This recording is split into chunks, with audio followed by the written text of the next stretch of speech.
Assalamualaikum warahmatullahi wabarakatuh.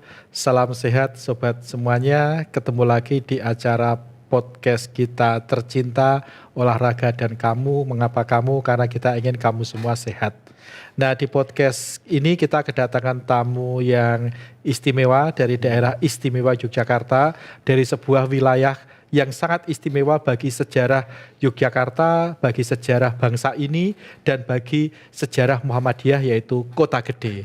Namanya Mas Muhammad Primastri Jati. Salaman dulu dong, biar gak kayak musuh kita. Yoi. Biasanya kami ketemunya di warung kopi. Kita sekarang ketemunya di podcast. Makanya ada gelas. Ada gelas. Oke. Nah, kalau kita bicara Kota Gede, ada satu buku yang sangat menarik yang ditulis oleh Mitsuo Nakamura. Mitsuo Nakamura. Judul aslinya Bulan Sabit di atas Pohon Beringin. Ya. Oke. Itu judul bahasa Indonesianya. Yeah. Judul bahasa Inggrisnya tinggal diterjemahkan ke dalam bahasa Inggris. Buku itu merekam secara apik, secara antropologis tentang pergerakan Muhammadiyah di Kota Gede. Selama 100 tahun. Selama 100 tahun. Yeah. Nah, nanti kalau Profesor Nakamura ke Kota Gede lagi, beliau sepertinya harus memasukkan entry baru di edisi revisinya. Apa itu entry barunya? Yaitu sebuah festival olahraga sepak bola yang digerakkan dari akar rumput, yang benar-benar dari akar rumput, yang melibatkan publik, partisipasi publik, bisa mempertemukan warga persyarikatan Muhammadiyah, warga kampung yang kita tahu sekarang kekurangan ruang publik, benar, kan? Dan anak skena. Benar sekali. Anak skena. Namanya adalah Kota Gede Cup. Kota Gede Cup. Oke, Mas. Aku manggil kamu siapa? Jati aja. Jati aja. Oke, Jati aja. Mas Jati. Ya. Gagasan Kota Gede Cup ini sejarahnya gimana? Oke, awalnya sebenarnya Kota Gede Cup itu namanya PMKG Cup karena awal mulanya dari teman-teman pemuda Muhammadiyah di cabang ya. Singkatan dulu, Pemuda Muhammadiyah Kota Gede. PMKG. Oh, PMKG. Oke. PMKG kan, jadi Pemuda Muhammadiyah Kota Gede. Oke. Gitu. Jadi di cabang ya, jadi PCPM di Kota Gede gitu. Itu tahun 2023 itu awalnya. Oke. Iya kan? Di tahun 2023, terus yang kedua di 2024. Nah, di 2024 ini diganti menjadi Kota Gede Cup. Rebranding. Ya, semacam penamaan biar kayak ini podcast ini. Oh Olahraga iya. dan kamu. Nah, itu kalau PMKG Cup mungkin publik apa sih gitu. Tapi kalau Kota Gede Cup akan lebih umum dan diterima sama orang-orang gitu sih. Dan awal mulanya itu kan lapangan karang, dulunya belum ada rumputnya yang bagus, masih berpasir, terus direnov. Tapi ternyata setelah direnov, akses publik ke situ jadi mungkin harus berbayar dan yang lebih tertib lah gitu. Iya. Di sisi lain teman-teman nggak punya ruang bersama nih, gitu. Terus akhirnya teman-teman buat aja tarkam gitu. Oh, gedenya tarkam ya? Ya kan sebenarnya antar kampung. Oh, oke.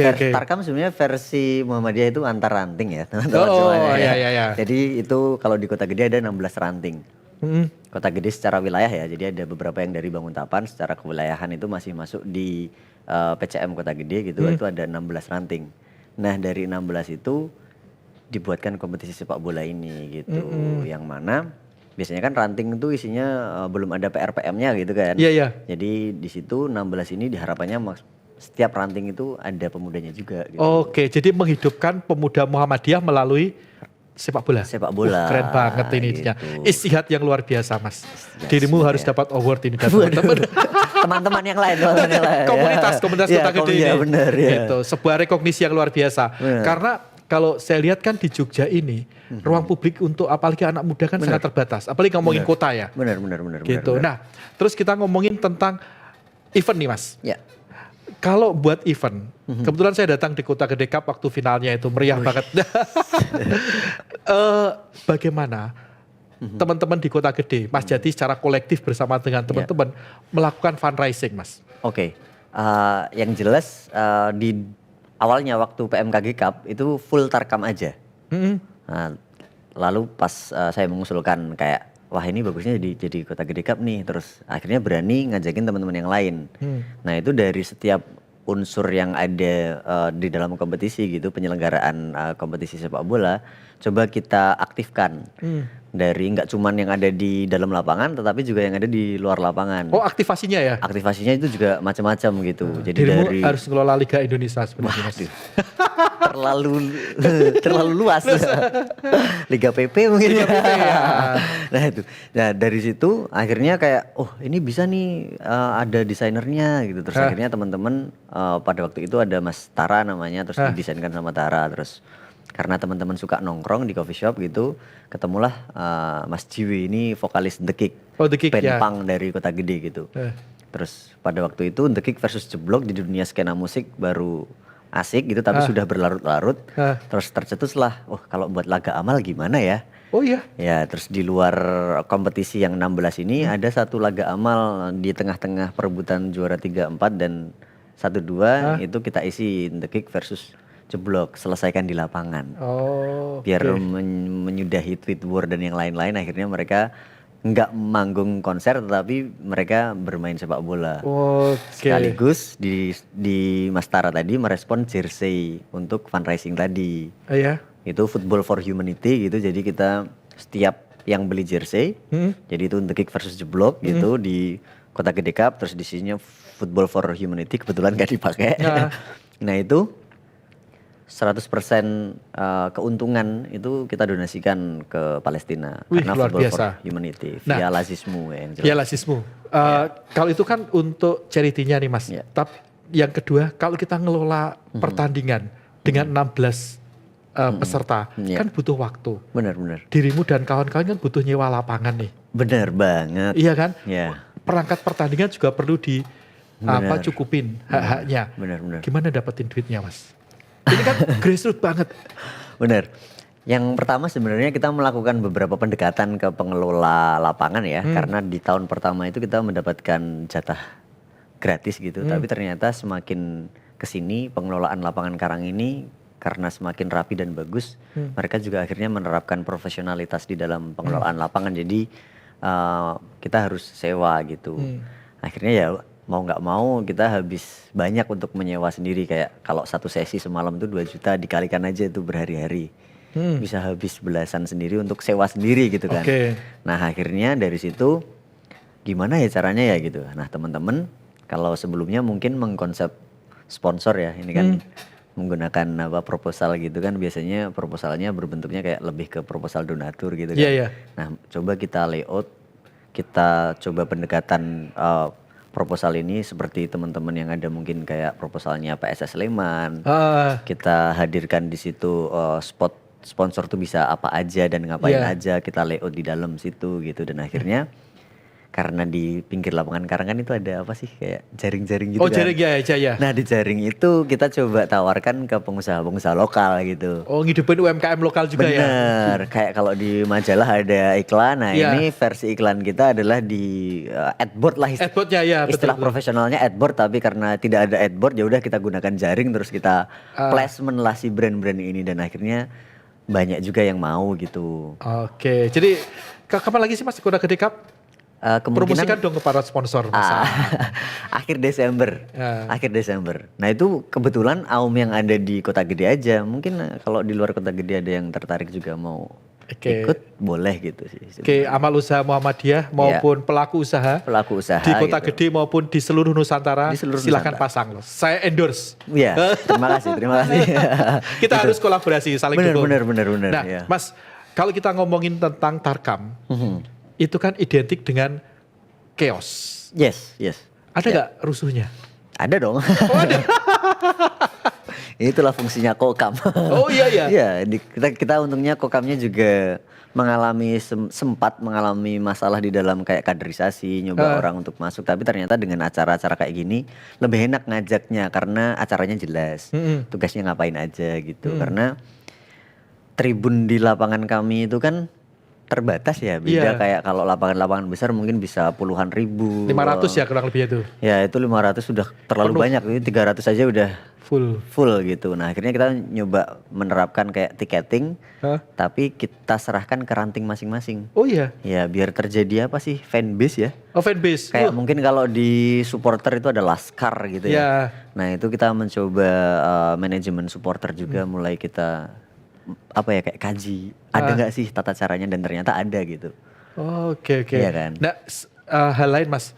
Sorry. Tapi akhirnya ada rusuh nggak? Kan belum dijawab pertanyaan. Oke. Nah, karena itu gitu, karena keterbatasan tadi dan nggak semua orang kebagian, karena per ranting, per klub itu cuma kita kasih 100 tiket. Oke. Nah, itu juga menjadi tanggung jawab per ranting kan. Nah, bayangkan ternyata ada satu ranting yang dia guyup banget, bisa ngumpulin lebih dari 100. Mau nggak mau mereka nggak bisa masuk ke atas. Atau kita nggak bisa ngefilter siapa yang naik ke atas. Nah, kebetulan karena 100 tiket ini per ranting, dia nggak tahu baginya kemana aja. Bisa jadi ada orang yang provokasi atau apa di atas gitu, dan itu ngefek sampai ke bawah. Biasanya di menit-menit akhir kalau imbang atau selisih 1 gol, terus kayak wasitnya itu out atau belum, atau keburu disemprit atau gimana, itu biasanya terjadi bentrokan. Oh iya? Ya, tapi bisa ditanggulangi di dalam lapangan. Jadi setelah itu untungnya di luar lapangan aman. Iya, jadi tetap selesaikan di lapangan tadi. Jadi lebih ke verbal, chaos yang kayak gitu aja sih. Oke, jadi kepribadian Muhammadiyah tetap terjaga ya melalui sepak bola. Benar. Nah, kalau ini Mas, misalnya nih, ketika tanding itu ada suara azan, tetap jalan atau berhenti? Kita break. Luar biasa. Tepuk tangan ini. Nah, karena yang menarik adalah tadi yang Mas Jati cerita tentang aktivasi di luar lapangan. Benar. Selain mendatangkan 2 band, jadi buat pemirsa, band yang didatangkan itu dari Klaten ya? Yang satu jeblok dari Klaten. Satu jeblok itu dari Klaten, satu lagi The Kick itu dari Kota Gede. Gitu. Itu bandnya anak-anak kekinian. Jadi dakwah komunitasnya dapat nih ke anak-anak skena. Memuhammadiyahkan anak skena secara kultural. Benar, dan itu kalau teman-teman yang tadi nonton di laga biasa itu gratis. Tetapi di laga amal itu mereka berdonasi. Oh iya? Ya, jadi per donasi sekali laga amal itu bisa sampai ke 2,5 juta. Terus yang dari jersey itu bisa 25 jutaan lah pokoknya kalau di total tuh. Jadi dari sekali gerak aja ternyata bisa ya kita kayak gini gitu. Wih, luar biasa ini. Jadi langkah out of the box dari teman-teman pemuda Muhammadiyah Kota Gede ini luar biasa karena menjangkau anak skena juga, sesuatu yang mungkin nggak pernah dipikirkan sebelumnya ya. Benar, dan itu teman-teman di luar Muhammadiyah dan belum tentu mereka juga Islam gitu. Bahkan desainernya itu bukan Nasrani gitu, tapi mereka ikut support di dalam isu kemanusiaan ini. Event kemanusiaan, oke. Nah, tentang aktivasi non football, non olahraga tadi Mas, apa aja sih Mas selain memanggungkan The Kick sama The Jeblok? Oke, kebetulan sama teman-teman Bawaskor, Mas Dimas dan teman-teman itu kita buat aktivasi namanya Tur Titik Putih kan. Biasanya kita melakukan jalan-jalan di Kota Gede sembari bercerita tentang sepak bola dan Muhammadiyah. Oh iya? Ya, jadi ada Abdul Hamid itu bendahara pertama PSSI yang ternyata dimakamkan di Perenggan di makam Ngancar gitu. Dekatnya Masjid Perak ya? Tidak jauh dari situ. Ya. Jadi ada beberapa tokoh Muhammadiyah dan juga memang pendiri PSSI yang memang terlibat dan ternyata dimakamkan di situ. Nah, dan kita bisa jalan-jalan terus mampir terus bercerita banyak lah tentang itu. Selain itu kita juga mampir ke studio Sweda. Apa itu Mas? Sweda ini yang bikin Piala Presiden. Oh iya? Mandalika, liga-liga di Indonesia yang top tier. Wih. Nah itu pemuda juga dari Kota Gede di selatan lapangan Karang. Dan Kota Gede Cup pialanya juga dibuat dengan yang buat itu selevel sama itu. Satu empu ya? Kalau keris. Satu empu. Ini sebenarnya menarik nih. Teman-teman supporter bola misalnya yang berkunjung ke Jogja bisa ngubungin Mas Jati dan teman-teman di Kota Gede jalan-jalan wisata wisata sejarah sepak bola dan Muhammadiyah di Kota Gede. Sepak bola dan Muhammadiyah bisa. Oke. Nah Mas, kita ngomongin tentang lapangan Karang nih. Iya kan?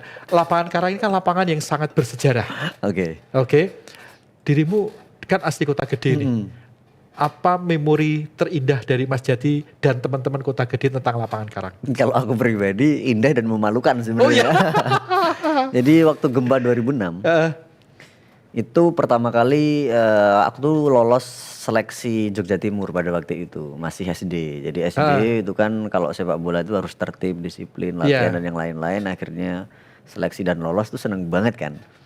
Nah di hari pertama latihan, aku nggak pernah bangun pagi sebenarnya. Kalau sekolah biasanya telat waktu SD. Nah ini ya karena lolos seleksi mau latihan, bangun pagi, masuk kamar mandi, kekunci dan gempa. Oh. Iya, iya. Dan akhirnya keluar dengan telanjang gitu dan aku trauma gitu dan akhirnya latihannya dihentikan. Ya, tapi ternyata mimpi itu tidak berhenti. Maksudnya kayak wah ternyata aku sampai sekarang tuh suka yang ngurusin sepak bola ini gitu. Iya, iya. Karena dulu sempat seleksi dan kayak jadi pemainnya gitu. Tapi ternyata terhenti karena suatu hal yang nggak bisa kita kontrol kan kalau namanya juga bencana alam. Iya, betul, betul. Ya, tapi ternyata tersalurkan dengan cara-cara yang lain. Oke. Sekarang kan lapangan Karang sudah jauh sangat lebih bagus Jauh ya. sekali. Jadi dari SD itu punya memori wah dulu masih pasir berdebu kalau lari ya ada kelilipan tangannya gini-gini gitu kayak. Sekarang sudah sangat bagus sekali. Oke. Nah, kembali ke Kota Gede Cup tadi, Mas.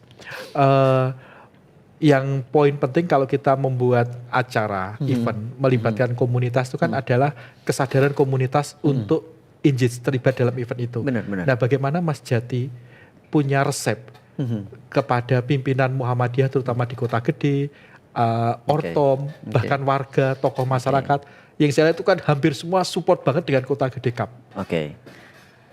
Resep nomor 1 sebenarnya terbuka sama suatu konsep yang pertama dan memahami betul bahwasanya komunitas akar rumput ini mereka pelaku yang real gitu ya. Mereka pelaku real yang bukan kantoran tetapi dia secara daily dia melakukan hal-hal itu gitu. Nah biasanya terjadi gap orang-orang yang ada di pimpinan atau di struktur dengan pelaku lapangan. Itu yang kadang membuat bahkan maksudnya sekelas di Jogja aja gitu ada gap aktivator dan pemegang resmi klub ini. Nah itu ternyata sama juga di kami gitu.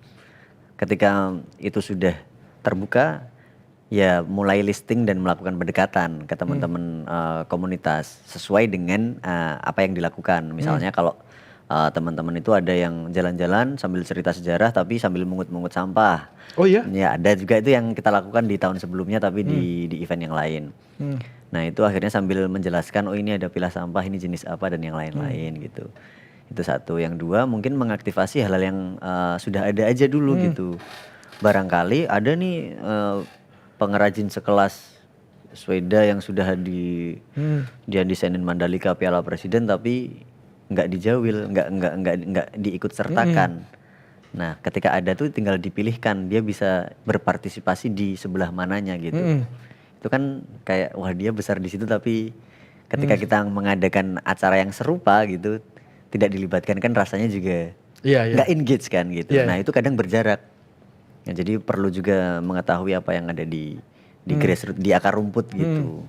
Kayak gitu sih. Kalau setelah mengetahui tentang approach nih pendekatan, bagaimana Mas Jati dan teman-teman melakukan pendekatan pada beliau-beliau ini? Oke. Yang pertama tentu ya harus ngobrol ya. Yang jelas ngobrol disampaikan ini eventnya seperti apa gitu. Apakah komersil atau non komersil, apakah kolektif atau ini dari benderanya apa gitu. Kalau aku pribadi ya datang aja aku dari SBOP gitu di Pemuda Muhammadiyah kita ada event tahunan nih. Event yang kayak ditunggu-tunggu sama kami di akhir tahun namanya Kota Gede Cup. Terus datang nggak cuman Sweda, kita ke Sota Art tempatnya Pak Edi misalnya, dia dari ranting Basen misalnya, dia suka buat medali, jadi nggak semuanya diproduksi di satu, tapi mungkin oh ini medal mungkin pengrajin ke sini dan ternyata mendapatkan support. Nah itu kan kalau divaluasi sebenarnya kita juga nggak bisa membayarnya ya. Betul Mas. Nah itu level dia. Mereka udah nasional, internasional bahkan ya karena terakhir pameran di New York kan si Sweda ya. Jadi disitulah ternyata mungkin karena kita nggak datang dan nggak mau ngobrol aja ngerasa kayak wah dia udah gede atau apa. Padahal kalau ngobrol ya berteman aja ternyata saling support bisa loh gitu. Jadi kuncinya kita ngobrol kan. Iya kayak jadi manusia biasa aja kayak gini kan. Kita harus sering-sering ngopi lagi nih. Bener itu dia kan sering ngopi di Kota Gede Mas Azhar juga. Nah itu. Terus ini Mas kalau misalnya ada teman-teman pemuda Muhammadiyah atau NA atau IPM, IMM atau yang lain atau teman-teman di LPO atau LSBO di wilayah daerah atau ranting pengen mengadopsi gagasan Kota Gede Cup ini, apa yang bisa Anda jenengan sampaikan Mas? Wah, istimewa sebenarnya. Itu akan menjadi ekosistem yang lebih bagus lagi. Katakanlah Kota Gede Cup ini levelnya cabang ya. Iya. Bayangkan ada hal-hal seperti ini di setiap cabang atau di setiap daerah, terus nanti leveling ke atas gitu. Itu sebenarnya bisa direspon sampai ke PP sebenarnya. Jadi ada satu liga nasional yang menaungi sampai ke level cabang atau ranting. Itu akan sangat istimewa. Itu akan potensinya akan lebih jelas lagi. Oh iya, teman-teman Kota Gede ini pemudanya rajin football mini soccer Mas ya? Iya. Itu khusus Kota Gede atau boleh gabung kita? Boleh. Kita ada namanya Kombol. Apa Kota itu, Mas? Gede main bola. Oke. Kita membuat grup gitu, siapapun boleh join. Terus biasanya kita share link, terus mereka gabung. Terus nanti kita membuat jadwal mini soccer, terus orang-orang ngelis masuk gitu. Udah ada sekitar 80 orang lebih itu masuk gitu. Nah ini dakwah komunitas yang luar biasa, ijtihad dari teman-teman di pemuda Muhammadiyah Kota Gede. Benar. Nah di Kombol itu juga untuk Road to Kota Gede Cup. Mensolidkan pasukan di situ ya? Bener. Kalau teman-teman tahu English Premier League gitu ya. Iya. Biasanya kalau ada satu postingan misalnya Hugo Ekitike masuk ke Liverpool, nanti Liverpool collab posting sama Premier League di Instagram. Nah media handling sebenarnya juga seperti itu, ke ranting-ranting. Jangan pusat sentris. Jadi ketika ranting ini kita juga menyarankan mereka punya media masing-masing. Agar bisa kita posting bersama. Dari 16 itu gitu. Misalnya ada match antara Singosaren versus Jagalan. Nanti Kota Gede Cup postingnya bareng tuh sama Singosaren sama Jagalan, biar warganya mereka juga tahu. Mereka punya arsip yang jelas. Kita pendokumentasian bersama gitu. Itu bagian dari apa namanya ya, manajemen dan supporter handling kan. Gitu. Nah, Mas, saya yakin sih kalau kita ngobrolnya di warung kopi atau angkringan bisa 5 jam. Atau 5 jam dari Isya sampai subuh. Tapi karena kita podcast ini dibatasin waktu 30 menit saja. Udah 30 menit ini? Iya, hampir 30 menit nih. Cepet banget ya. Buat statement dong 2-3 menit aja kepada teman-teman yang ingin mengadopsi gagasan seperti Kota Gede Cup dan ajakan untuk mensukseskan Kota Gede Cup. Sebenarnya nggak melulu Kota Gede Cup ya. Iya. Yang jelas apakah teman-teman ini di setiap daerah itu sudah punya kegiatan yang sama gitu. Ada benang merahnya, misalnya ada teman-teman suka badminton atau pingpong atau sepak bola gitu. Dan mereka ini dinaungi oleh apa gitu. Ketika sudah tahu ya tinggal diregulasikan. Dan yang jelas ketika penyelenggaraan jangan lupa libatkan juga, kayak misalnya tadi kan ditanyakan tentang penyelenggaraan. Kalau ngomongin wasit ya mungkin ada Asprof. Ya sudah tinggal dijawel saja. Sehingga kita punya standar. Nah standar itu bisa dinaikkan perlahan. Ya yang penting event yang baik adalah event yang jadi. Event yang baik adalah event yang jadi. Podcast yang baik adalah podcast yang ditayangkan. Terima kasih kepada semua kru yang sudah terlibat dalam podcast ini. Tepuk tangan dong untuk kru. Terima kasih kru. Karena kita adalah podcast yang mengapresiasi kru yang terlibat dalam produksi podcast ini. Itu dia. Sama seperti Panpel kan harus mengapresiasi teman-teman yang ada. Nah, teman-teman yang berbahagia, saya yakin kita ingin ngobrol banyak. Kalau teman-teman ingin ngobrol banyak dengan Mas Jati, gampang dicari aja di Kota Gede. Insya Allah pasti ketemu gitu. Dan sekali lagi Mitsuyo Nakamura kalau ke Indonesia lagi membuat riset baru, perlu ada revisi, yaitu tentang bagaimana generasi muda Muhammadiyah di Kota Gede melakukan aktivasi, melakukan pemberdayaan publik, membangun ruang-ruang publik melalui Kota Gede Cup. Jangan lupa pesan sponsor, datang ke Kota Gede Cup, tonton Kota Gede Cup, beli merchandise-nya, karena merchandise-nya digunakan untuk melakukan aktivasi dan melakukan charity amal gitu. Dan alhamdulillah saya termasuk salah satu yang membeli jersey-nya. Terima kasih banyak. Cuman saya belinya cuma satu. Akhirnya sampai rumah diminta oleh anak saya. Besok beli lagi. Besok beli lagi harusnya. Kita belikan semua krunya nanti. Siap. Karena itu bagian dari kita beramal secara elegan saat ini. Gitu. Sama seperti jersey yang dipakai oleh Mas Jati ini. Ini Kampung Ramadan Jogokaryan. Ini charity juga. Yang desain Mas Fajar Rusalem. Itu salah satu desainer yang cukup handal mendesain jersey. Terima kasih Sobat Sehat semua sudah menonton podcast kolaborasi antara TVMU dan Lembaga Pengembangan Olahraga Pimpinan Pusat Muhammadiyah. Berjuta terima kasih kepada Mas Jati. Ini ibarat kuliah. Itu 4 SKS. manajemen event gitu. Ya buat kampus-kampus yang punya mata kuliah manajemen event bisa undang Mas Jati dan teman-teman dari Kota Gede. Siap. Terima kasih pada semua kru juga, terima kasih kepada TV-mu. Mari kita tutup dengan membaca hamdalah. Alhamdulillahirabbil alamin. Assalamualaikum warahmatullahi wabarakatuh. Salam sehat semuanya.